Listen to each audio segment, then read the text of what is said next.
أعوذ بالله من الشيطان الرجيم.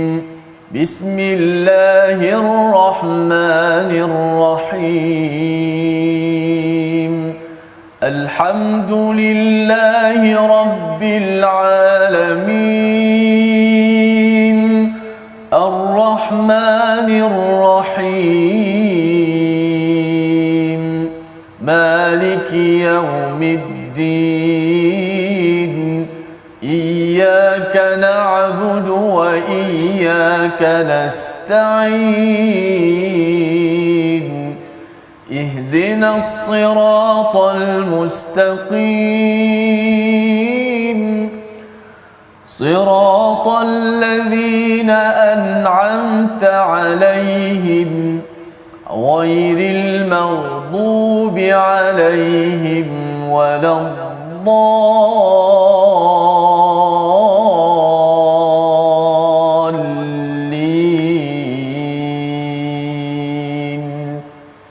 آمين. Assalamualaikum warahmatullahi wabarakatuh. Alhamdulillah wassalatu wassalamu ala Rasulillah wa ala alihi wa sahbihi wa mawalah. Amma ba'd. Alhamdulillah kita bertemu dalam My Quran Time baca faham amal.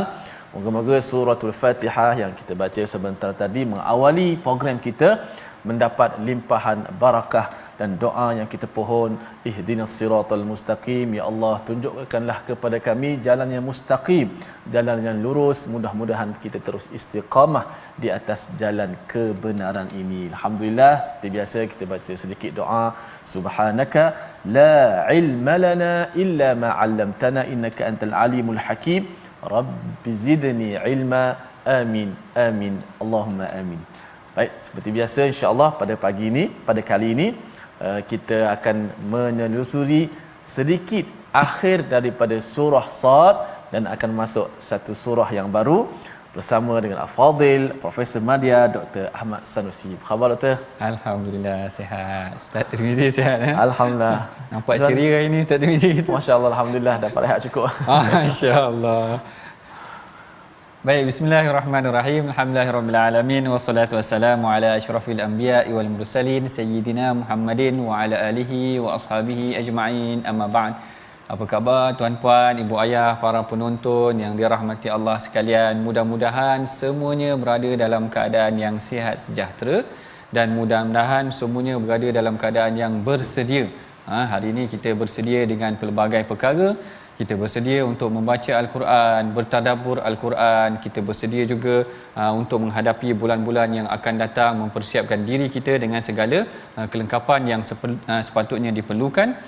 Dan insya-Allah hari ini kita telah pun memasuki kepada halaman yang ke-458 yang mana seperti disebutkan oleh Ustaz Tirmizi tadi, dia ada sedikit lagi mengenai tentang surah Sad.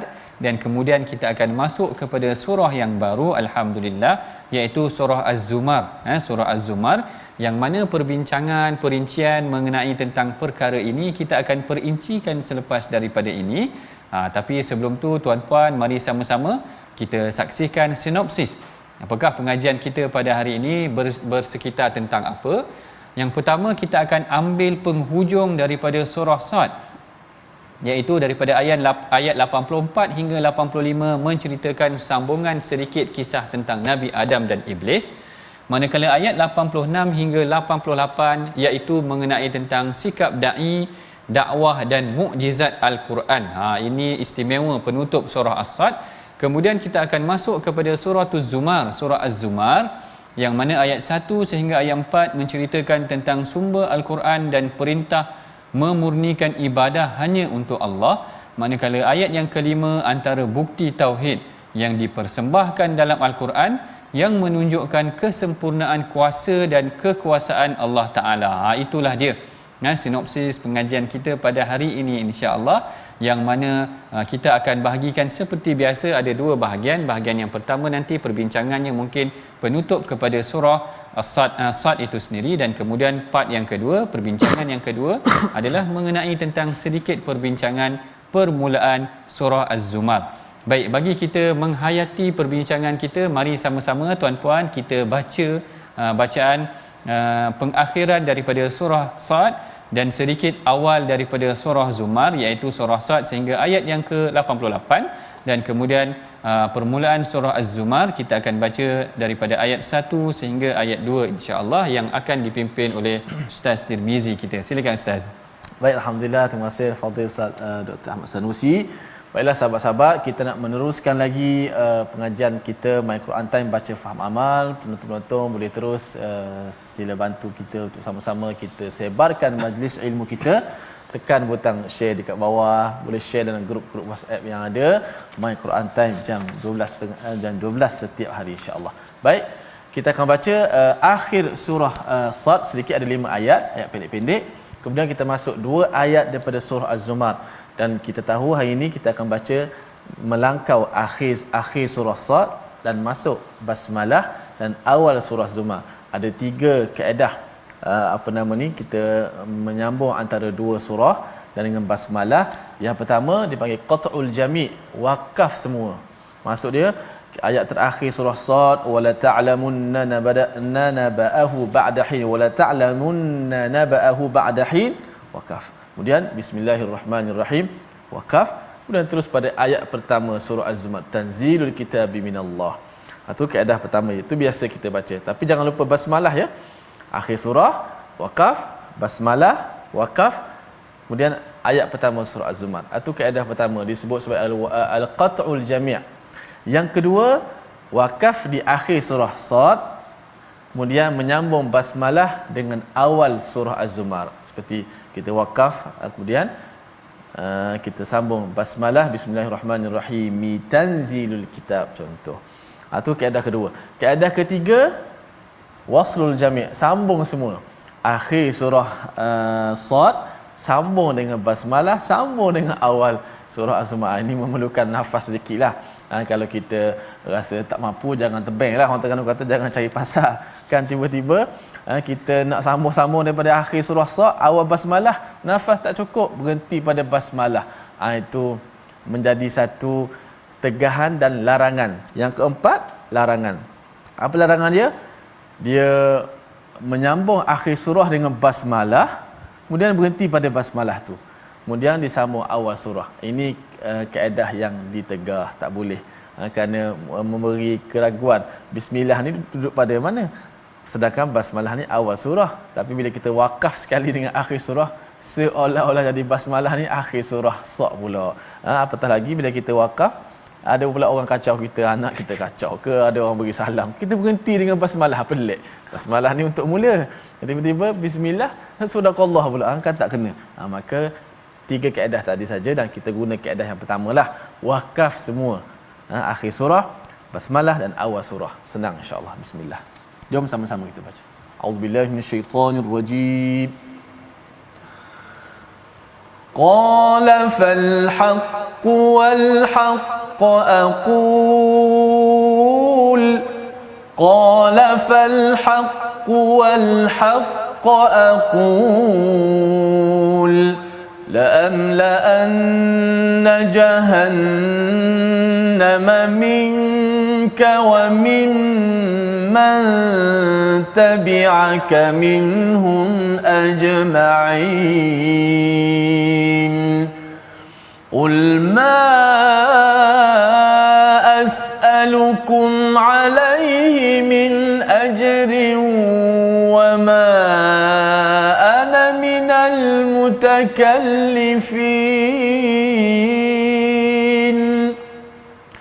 إن هو إلا ذكر للعالمين ولتعلمن نبأه بعد حين بسم الله الرحمن الرحيم تنزيل الكتاب من الله العزيز الحكيم إنا أنزلنا إليك الكتاب بالحق فاعبد الله مخلصا له الدين. Sadaqallahul azim.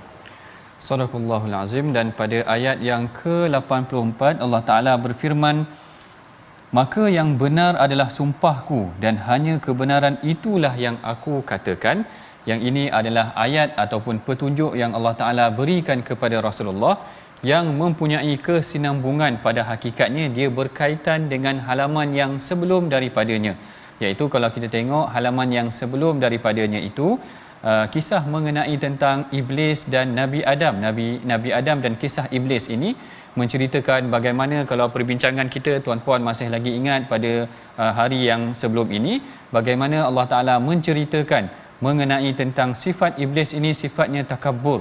Bahkan kalau kita tengok sendiri bagaimana di dalam tafsir, perkataan iblis ni seakan-akan dikatakan ab'ada, maknanya telah menjauhi ataupun terputus min rahmatillah, telah terputus daripada rahmat Allah Ta'ala dan daripada kasih sayang Allah Ta'ala itu sendiri. Baik, yang ini adalah sebenarnya Allah Ta'ala menegaskan, Allah Ta'ala berfirman, maka yang benar adalah sumpahku dan hanya kebenaran itulah yang aku katakan. Sesungguhnya aku akan memenuhi neraka Jahannam dengan kamu dan semua yang mengikutimu. Yang ni Allah Ta'ala mengingatkan kita kembali. Ingat tak sebelum ni kisah kita tentang iblis? Kemudian Allah Ta'ala kata, aku hanya berkata yang benar sahaja dan aku akan masukkan kamu semua dan orang yang mengikuti kamu, iaitu dalam kalangan orang-orang yang mengikuti syaitan dan juga iblis ini tadi. Iblis ini daripada kana minal jin, ianya adalah daripada golongan jin yang jauh, yang penyokong-penyokong ataupun keturunannya ataupun kumpulannya adalah syaitan itu sendiri, syaitana yang juga jauh daripada rahmat Allah Ta'ala. Maka inilah golongan yang akan dicampakkan ke dalam neraka Jahannam. Begitu juga dengan mereka yang mengikuti iblis dan syaitan. Jadi saya suka juga untuk berkongsi dengan tuan-puan, yang mana ketika menghuraikan mengenai tentang ayat yang ke-84 dan 85 ini, Al-Imam Ibn Kathir dia mengingatkan semula. Dia kata sebenarnya kisah Nabi Adam dan Iblis ini diulang beberapa kali dalam Al-Quran. Diulang dalam surah Baqarah, diulang dalam permulaan surah A'raf, kemudian dalam surah Al-Hijr, kemudian dalam surah Al-Isra', kemudian dalam surah Al-Kahfi, dan di sini disebutkan semula iaitu dalam surah Sad, mengingatkan kepada kita kisah ini kadang-kadang memang diulang-ulang di dalam Al-Quran kerana sikap manusia ini kadang-kadang terlupa.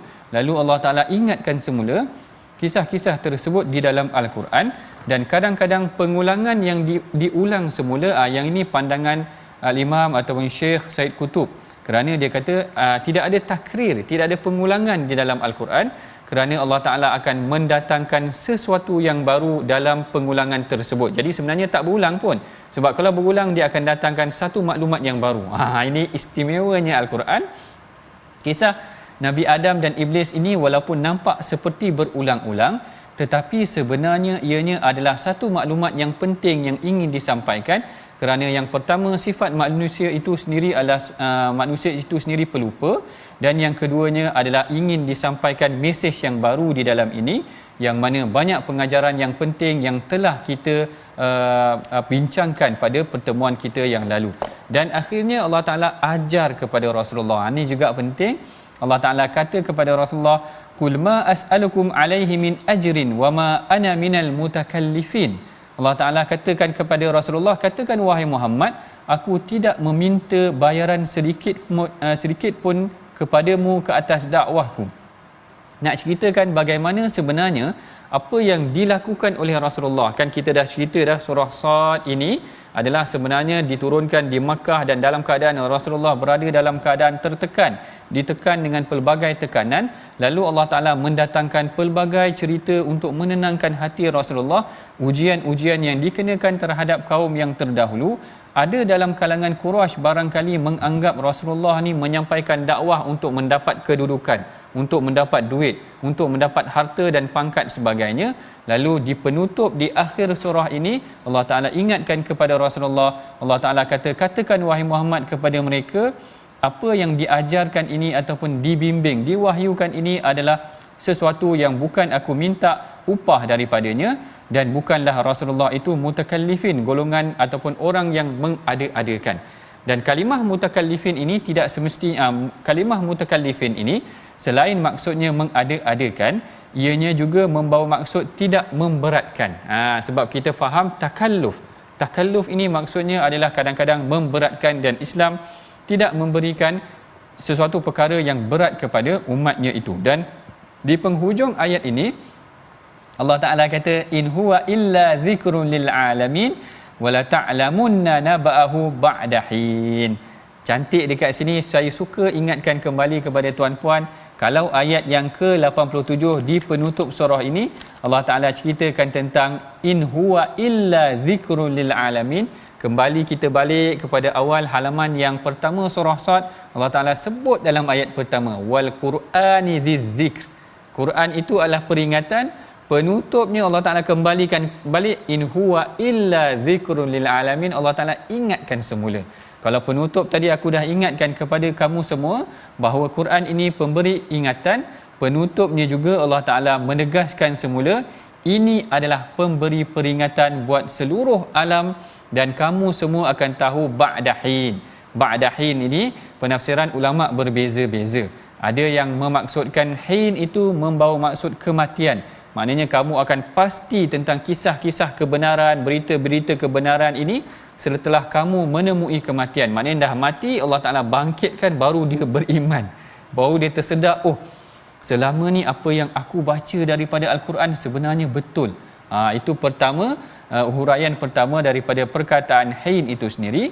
Manakala ada sebahagian ulama yang menterjemahkan hin ini sebagai hari kiamat, iaitu kamu akan tahu nanti sehinggalah hari kiamat itu sampai. Inilah dia penutup. Allah Ta'ala ingatkan dalam surah Sad. Surah Sad ni Ustaz Tirmizi banyak kisah-kisah dia, memujuk Rasulullah, menceritakan macam-macam kisah, dan penghujungnya dan mengingatkan kepada kita tentang hari kebangkitan, dan akhirnya di penghujungnya Allah Ta'ala ingatkan semula, in huwa illa zikrul alamin wala ta'lamunna naba'ahu ba'dahin. Dan kamu akan ketahui kisahnya ataupun benarnya berita yang disampaikan oleh Rasulullah ini selepas daripada kematian ataupun ketika datangnya hari kiamat tersebut. Jadi habis dah kita kisah ataupun perbincangan mengenai tentang surah Sad yang menceritakan tentang perbalahan khusumah, macam saya cerita ke awal dulu tentang perbalahan Nabi Daud, tentang kaum-kaum terdahulu, tentang Rasulullah sendiri, dan juga tentang mengenai tentang kalau kita tengok bagaimana kedatangan hari kiamat. Allah Ta'ala ingatkan semula kisah Adam dan Iblis dan sebagainya, kisah-kisah para Nabi. Penghujungnya diingatkan semula, ini semua adalah peringatan untuk membenarkan, untuk menenangkan hati Rasulullah sallallahu alaihi wasallam. Dan kemudian kita masuk kepada surah yang baru, iaitu mengenai tentang surah Az-Zumar. Okey. Yang ini saya suka juga untuk kongsi dengan tuan-puan, bagaimana perkara tentang Az-Zumar ini ada juga disebutkan sendiri oleh Al-Imam Ibn Ashur, iaitu perkataan Zumar ini memang telah dikenali. Maknanya surah Zumar ini memang telah dikenali sebagai suratul Zumar pada zaman para sahabat sendiri. Maknanya kadang-kadang kalau kita tengok zaman sahabat, sesuatu surah itu dikenali dengan namanya yang pertama, macam surah Qul Huwallahu Ahad. Memang para sahabat panggil dia sebagai surah Qul Huwallahu Ahad. Tetapi surah Zumar ini memang dikenali sebagai surah Az-Zumar kerana dalam sebuah hadis yang diriwayatkan oleh Sayyidatina Aisyah sendiri, yang direkodkan oleh Al-Imam Tirmizi, yang mana Aisyah menceritakan, dia katakan Nabi sallallahu alaihi wasallam la yanamu hatta yaqra Az-Zumar wa Bani Israil. Ni ada dua surah Sayyidatina Aisyah sebut. Dia kata Rasulullah tidak akan tidur malam melainkan akan dibacanya surah Az-Zumar dan surah Bani Israil. Surah Bani Israil tu surah apa? Surah Bani Israil tu surah Isra, betul Ustaz? Surah Isra, surah Bani Israil yang banyak menceritakan tentang surah kisah-kisah Bani Israil itu sendiri. Dan juga dalam riwayat yang lain, sebagai contoh Al-Imam Qurtubi ada menyebutkan, dia kata sebenarnya surah Az-Zumar ini juga dikenali sebagai surah Ghuraf. Yang ni jarang-jarang kita dengar, yang disebutkan kerana diambil daripada perkataan ghuraf yang disebutkan dalam surah ini, lahum ghurafun min fawqiha ghuraf. Lalu sebahagian ahli tafsir memanggilnya sebagai surah Ghuraf. Yang ini sebagai satu ilmu tambahanlah kepada kita semua. Sebelum kita masuk mengenali tentang surah Zumar, kita kenali dahulu namanya dan kemudian nature-nya, objektifnya akan diceritakan sedikit selepas daripada ini. Sebelum kita mengakhiri bahagian yang pertama perbincangan kita, mari sama-sama tuan-puan kita perhatikan dahulu perkataan pilihan kita pada hari ini. Apakah perkataan kita? Yang ini akan kita bacakan selepas daripada ini, iaitu perkataan zalafa. Zalafa ni maksudnya mendekati ataupun makin dekat, yang disebutkan sebanyak 10 kali di dalam Al-Quran. Dan dalam sesi perbincangan kita pada hari ini, perkataan zalafa ini disebut dalam ayat yang ketiga daripada surah Az-Zumar, iaitu illa liyuqarribuna ilallahi zulfa, yang mana mereka menjadikan perantaraan mereka itu dengan Allah tu ada perantaraan untuk mendekatkan diri mereka dengan Allah. Itulah dia perkataan kita, perkataan pilihan kita pada hari ini. Dalam sesi perbincangan kita yang pertama, kita ceritakan kepada tuan-puan mengenai tentang penghujung surah Sad, menegaskan tentang kisah Nabi Adam dan Iblis, kemudian tentang peringatan yang diingatkan oleh Allah Ta'ala dalam surah Sad. Manakala permulaan surah Az-Zumar, kita ceritakan dahulu mengenai tentang nama-nama surah Az-Zumar. Selain daripada Rasulullah sallallahu alaihi wasallam sendiri suka membacakan surah Az-Zumar ini pada setiap malam, seperti mana yang pernah diceritakan oleh Sayyidatina Aisyah. Baik, kita akan berehat dahulu seketika. Kita akan jumpa lagi selepas daripada ini. Jangan ke mana-mana.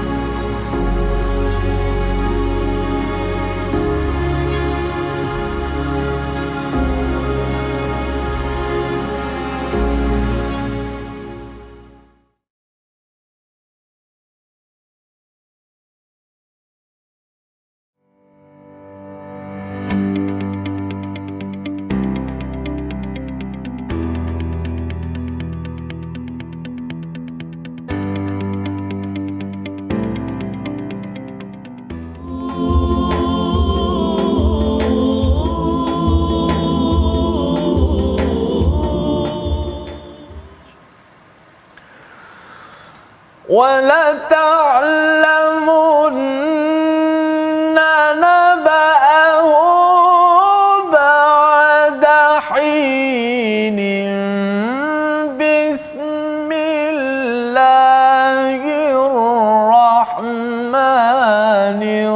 الرَّحِيمِ تَنزِيلُ الْكِتَابِ مِنَ اللَّهِ الْعَزِيزِ الْحَكِيمِ.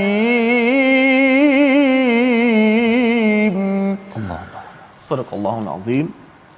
Begitulah antara kaedah yang ketiga, iaitu waslul jami', iaitu kita sambung semua. Tadi kita dah buat, kita wakaf semua. Ini kaedah yang ketiga, iaitu kita sambung semua akhir surah dengan basmalah, dengan ayat pertama surah yang baru. Surah kita surah Az-Zumar lah. Itu juga kaedah. Bukanlah kata mesti kena buat ke ustaz. Tidak dipaksa. Harus kalau nak buat. Itu contoh. Sebagaimana saya kata tadi, tapi kalau kita tak bersedia, tidak perlu pun. Kita boleh wakaf akhir surah, basmalah wakaf awal surah. Ataupun kaedah kedua, wakaf di akhir surah, kemudian basmalah awal surah tu disambung pun boleh. Dan yang ketiga, sebagaimana saya contohkan tadi, sambung semua. Yang tak bolehnya apa? Yang tak bolehnya kita wakaf akhir surah dengan basmalah. Contoh, ni contoh yang salah. Wala ta'lamunna naba'ahu ba'da hinin bismillahirrahmanirrahim. Selamba je wakaf itu. Lepas tu tanzilul kitabi minallah. Ini wajah yang dilarang. Al-wajhul mamnu' dilarang. Kenapa? Kerana waham pada basmalah tu dikira mana-mana ayat. Padahal basmalah tu awal surah Az-Zumar, dia bukan akhir surah Sad. Jadi begitulah kaedah ataupun cara bacaan Al-Quran. Baik sahabat-sahabat, terima kasih kepada semua setia dalam My Quran Time, baca faham amal. Mudah-mudahan kita terus diberi keceriaan dan kesihatan oleh Allah Subhanahu Wa Taala. Baik sahabat-sahabat, kita nak ambil tajwid sikit pada hari ini. Sebelum kita meneruskan lagi surah Az-Zumar, ayat keempat, yakhluqu ma yasha subhanahu huwal ghani huwallahul wahidul qahar. Jelaskan kedua-dua huruf ha. Dalam ayat ini. Kat mana ada huruf ha? Ada dua huruf ha. Bukan dua, tiga cuma nak fokuskan huruf ha yang berdekatan tu. Yakhluqu ma yasha'u subhanahu huwa. Itu yang dekat. Kerana bila dekat, kita nak ulang dua kali pada makhraj yang sama, itu memiliki kesukaran sedikit. Sama telah pula. Apatah lagi, huruf ha itu memang huruf yang jauh. Huruf yang paling jauh daripada mulut. Maka kesukaran tu tetap dirasai. Tapi dah biasa latihan, menjadi mudah. Subhanahu huwallah. Kena jelas. Kalau tak jelas, dia akan bunyi macam ni, sahabat-sahabat. Subhanahu wallah. Tak timbul dua-dua ha. Sedangkan dua-dua ha tu kena timbul. Subhanahu, hujung perkataan subhanah. Huwallah, ha yang kedua, awal perkataan huwa. Subhanahu huwallah. Biar jelas begitu. Jangan kita baca subhanahu wallah bunyi tak bunyi dua-dua ha tu tekan. Kaedah orang Arab cara baca di sini ialah dia akan slow intonasi pertama ha dan dia akan kuatkan intonasi ha yang kedua supaya nampak apa? Ha ni dua-dua timbul. Subhanahu huwallah. Baru nampak jelas. Kalau kita samakan dia punya intonasi yang sama, dia akan bunyi tak jelas. Kalau tak kena gaya, bukan salah, tapi tak jelas. Macam kita kata wujuhuhum, susahnya. Lemah bunyi kan? Lemah bunyi. Tapi kita tak boleh lemahkan huruf tu. Kita kena jelaskan walaupun sifatnya lemah. Wallahu a'lam. Doktor sila. Wallahu a'lam. Terima kasih Ustaz Tirmizi. Penting sebutan yang jelas, yang penting supaya tidak lari daripada maksudnya, maknanya yang kita baca ayat-ayat Al-Quran tersebut. Baik, dalam sesi yang kedua ini kita akan meneruskan lagi perbincangan kita mengenai tentang surah Az-Zumar, surah Az-Zumar, yang mana kalau kita dah tengok dah tadi nama-nama lain bagi surah Az-Zumar memang surah Az-Zumar. Kemudian ada juga yang memanggilnya sebagai contoh seperti mana yang disebutkan oleh Al-Imam Qurtubi sebagai surah Ghuraf, sebagai surah Ghuraf. Yang mana surah Az-Zumar ini adalah surah yang menceritakan tentang perihal-perihal membesarkan Allah Ta'ala, ketauhidan. Itu yang kadang-kadang kita perhatikan antara surah-surah yang Rasulullah suka baca ini sebelum tidur, dia melibatkan, mengingatkan manusia tentang hakikat ubudiyah mereka. Maknanya hakikat pengabdian mereka kepada Allah Ta'ala diingatkan setiap malam. Kalau kita tengok surah Al-Mulk, sebenarnya surah Al-Mulk itu sendiri mengingatkan kejadian manusia bila kenapa mereka dijadikan, dia hidup di atas muka bumi sehinggalah dibangkitkan pada hari kiamat, menceritakan tentang perjalanan manusia. Nah, begitu juga barangkali isi kandung motif objektif daripada surah Az-Zumar ini mengingatkan manusia tentang hakikat ataupun asal usul kejadian mereka dan juga membesarkan diri, membesarkan Allah dalam jiwa mereka. Baik, ayat yang pertama Allah Ta'ala berfirman, Tanzilul kitabi minallahil azizil hakim. Baik, yang ini ayat yang pertama. Ayat yang kedua kita akan sambung perbincangannya nanti, kerana kita perlu bacakan dahulu ayat yang ketiga sehingga ayat yang kelima yang akan kita tengok ada isi kandungnya berkaitan dengan objektif yang telah kita sebutkan tadi, iaitu membesarkan Allah Ta'ala dan juga menjauhkan Allah itu daripada sifat-sifat yang syirik ataupun kufur kepada Allah. Bagi kita menghayati ataupun menelusuri satu persatu ayat yang akan dibacakan ini, mari sama-sama tuan-puan kita perhatikan dan baca sama-sama bersama dengan Ustaz Tirmizi kita ayat 3 hingga ayat yang kelima. Silakan Ustaz. Alhamdulillah, kita nak baca bahagian kedua surah Az-Zumar. Surah yang ke-39 ini yang ada 75 ayat. Surah baru pula, kita mengembara pada surah yang baru, surah Az-Zumar. Masya-Allah, yang berkatakan tentang tauhid sebagaimana yang Dr. sebut tadi. Mungkin sahabat-sahabat tengok muka surat pertama tak ada pun perkataan Az-Zumar. Biasa surah Sad ayat 1 dah ada dah Sad, surah Sad. Perkataan Az-Zumar tak jumpa lagi. Insya-Allah nanti jumpa. Syarat dia kena baca sampai habis. Betul. Kena belajar sampai habis, insya-Allah. Akan jumpalah perkataan Az-Zumar, insya-Allah. Jom kita baca balance atau baki ayat daripada surah Az-Zumar, muka surah ini ayat 3 hingga ayat yang kelima surah Az-Zumar, ke surah 458. أعوذ بالله من الشيطان الرجيم. بسم الله الرحمن الرحيم. ألا لله الدين الخالص والذين اتخذوا من دونه أولياء ما نعبدهم إلا ليقربونا إلى الله زلفى إن الله يحكم بينهم فيما هم فيه يختلفون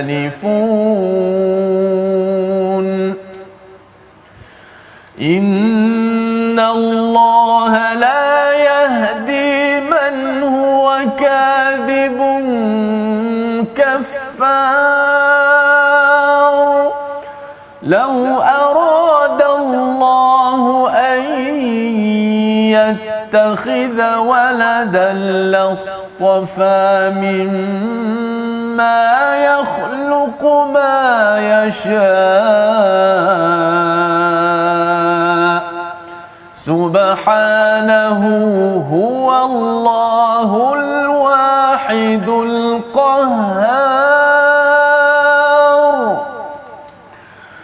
خلق السماوات والأرض بالحق يكور الليل على النهار ويكور النهار على الليل يكور الليل على النهار ويكور النهار على الليل وسخر الشمس والقمر كل يجري لأجل مسمى ألا هو العزيز الغفار.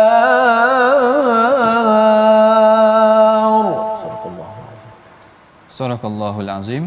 Allah Ta'ala berfirman dalam ayat yang ketiga, ingatlah hanya milik Allah agama yang murni dan orang-orang yang mengambil pelindung selain daripada Allah berkata, kami tidak menyembah mereka melainkan berharap agar mereka mendekatkan kami kepada Allah dengan sedekat-dekatnya.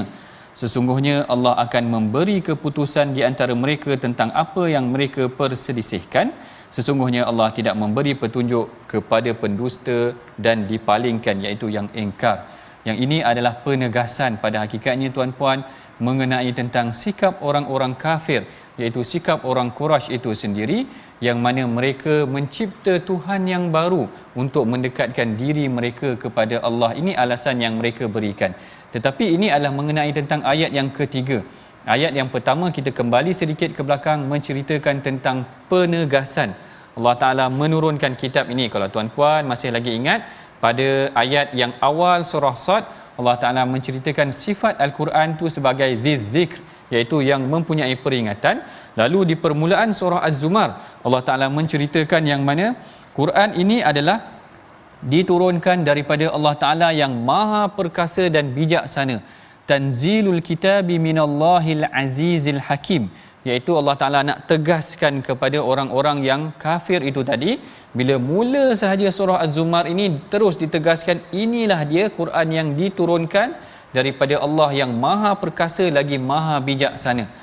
Kalau tuan-puan perhatikan, perkataan tanzil dalam Al-Quran diulang-ulang sehingga kan kadang-kadang dikaitkan dengan nama Asmaul Husna. Yang ni kalau tuan-puan perhatikan, tuan-puan perasan, yang mana Syekh Tantawi ada menyebutkan, dia kata Allah Ta'ala bila menyebut perkataan tanzil, tanzil ini menunjukkan tentang turunnya ataupun penurunan Al-Quran itu akan disebutkan sifat Allah iaitu Asmaul Husna. Kenapa? Bagi menunjukkan ini memang benar-benar kitab yang bukan direka oleh Nabi Muhammad. Ini adalah kitab yang memang Allah Ta'ala turunkan. Perhatikan satu persatu ayat-ayat yang disebutkan oleh Syekh Tantawi. Dia kata tengok surah Ghafir, surah tu Ghafir, yang mana Allah Ta'ala kata Hamim tanzilul kitabi minallahil azizil alim. Allah Ta'ala menyebutkan yang Quran ini diturunkan di sisi Tuhan yang maha perkasa lagi maha mengetahui. Kemudian Allah Ta'ala sebut dalam suratul Ahqaf, tanzilum minar rahmanir rahim. Inilah dia kitab yang diturunkan daripada Tuhan yang maha pengasih lagi maha penyayang. Begitu juga dalam surah Fussilat, Allah Ta'ala menyebutkan dalam surah Jathiyah, Hamim tanzilul kitabi minal azizil hakim. Kemudian dalam surah Fussilat, tanzilun minar rahmanir rahim. Kemudian dalam surah Yasin pun ada disebutkan tanzilal azizir rahim. Jadi dikatakan oleh al-Imam Syekh Tantawi, dia kata perkataan tanzil ini, bila Allah Ta'ala nak kata turunnya Al-Quran ini, Allah Ta'ala akan kaitkan dengan sifatnya yang maha agung bagi menempelak dakwaan orang-orang Quraisy ataupun orang-orang kafir yang merasakan sebenarnya Al-Quran ini hanyalah ciptaan Muhammad, tetapi Allah Ta'ala akan kaitkan dengan dirinya bahawa inilah dia kitab yang diturunkan daripada Allah yang maha perkasa, yang maha bijaksana. Dalam surah lain disebutkan yang maha pengasih lagi maha penyayang. Dalam surah yang lain disebutkan tentang yang maha mengetahui dan sebagainya, kerana nak menjauhkan persepsi Quraisy itu, kerana mereka telah melemparkan persepsi kepada Rasulullah bahawa Al-Quran itu adalah sesuatu yang dijadikan oleh Muhammad ataupun yang dicipta oleh Muhammad itu sendiri. Baik, ini adalah permulaan dia. Permulaan dia sebenarnya penegasan. Surah Az-Zumar ini dia menegaskan kepada kita, ayat yang pertama menunjukkan Al-Quran ini bukan dicipta oleh orang lain. Ianya adalah wahyu yang diturunkan oleh Allah Ta'ala sendiri. Kemudian Allah Ta'ala meneruskan lagi dalam ayat yang kedua, Inna anzalna ilaikal kitaba bil haqqi fa'budillaha mukhlishan lahuddin. Iaitu Allah Ta'ala menyebutkan tentang Allah lah yang menurunkan kepadamu Al-Quran dengan membawa kebenaran, bil haqqi fa'budillah, maka sembahlah Allah dengan tulus ikhlas, mukhlishan lahuddin, iaitu ikhlas beragama. Kalau kita tengok permulaan surah Zumar ini, dia berada kaitannya dengan penutup bagi surah As-Sad, surah Sad itu sendiri. Kerana surah Sad, Allah Ta'ala ceritakan tentang iblis ini tidak boleh mengganggu manusia. Kalau halaman sebelah, kalau tuan-puan masih lagi boleh ada mushaf dengan tuan-puan boleh tengok pada halaman yang ke-47, ayat terakhir Allah Ta'ala kata illa ibadaka minhumul mukhlasin, iaitu iblis dan syaitan tidak boleh mengganggu orang-orang yang ikhlas. Lalu dalam permulaan surah Az-Zumar, Allah Ta'ala ingatkan lagi tentang hamba yang ikhlas. Allah Ta'ala kata fa'budillaha mukhlishan lahuddin, iaitu maka sembahlah Allah dengan mengikhlaskan diri kepadanya. Jadi kat sini seakan-akan satu penegasan daripada dua surah yang berbeza. Penghujung surah Sad menceritakan tentang iblis tidak boleh mengganggu orang yang ikhlas. Pada awal surah Az-Zumar menceritakan tentang Allah Ta'ala mendidik kita agar mengikhlaskan diri dalam beribadah kepada Allah Ta'ala. Yang ini sebenarnya penting tuan-puan, dalam kita mengabdikan diri kita kepada Allah. Ikhlas akan banyak membuka jalan yang kita tidak sangka. Sifat ikhlas ini kadang-kadang memberikan kita satu motivasi ataupun kadang-kadang satu kekuatan. Orang yang ikhlas ini, dia tidak ada perkara yang boleh melanggar ataupun melawannya. Kalau kita tengok para sahabat, keikhlasan mereka pergi berjuang bukan kerana harta dan pangkat. Mereka menyebabkan diri mereka itu berjaya di sisi Allah Ta'ala kerana memang mereka menunaikan sesuatu hanyalah untuk Allah semata-mata. Jadi kat sini Allah Ta'ala tegaskan sekali lagi, fa'budillaha mukhlishan lahuddini ala lillahid dinil khalis. Allah Ta'ala kata ketahuilah, sesungguhnya milik Allah lah agama yang khalis, yang bersih, yang suci. Ini yang ikhlas ni yang suci, khalis pun suci, yang bersih itu tadi. Kemudian Allah Ta'ala ingatkan sifat orang kafir, iaitu sifat-sifat orang musyrik. Allah Ta'ala berfirman, wallazina ittakhadhu min dunihi awliya'a ma na'buduhum illa liyuqarribuna ila Allahi zulfa. Yang ini pengajarannya penting sebenarnya tuan-puan. Ambil pengajaran daripada apa yang dilakukan oleh kaum Quraisy terdahulu. Mereka memberi alasan. Dia kata kami buat berhala ini adalah kerana nak mendekatkan diri dengan Allah. Maknanya dia ada perantara pula dah. Dia ada perantara pula. Dia kata ma na'buduhum illa liqarribuna ila Allahi zulfa.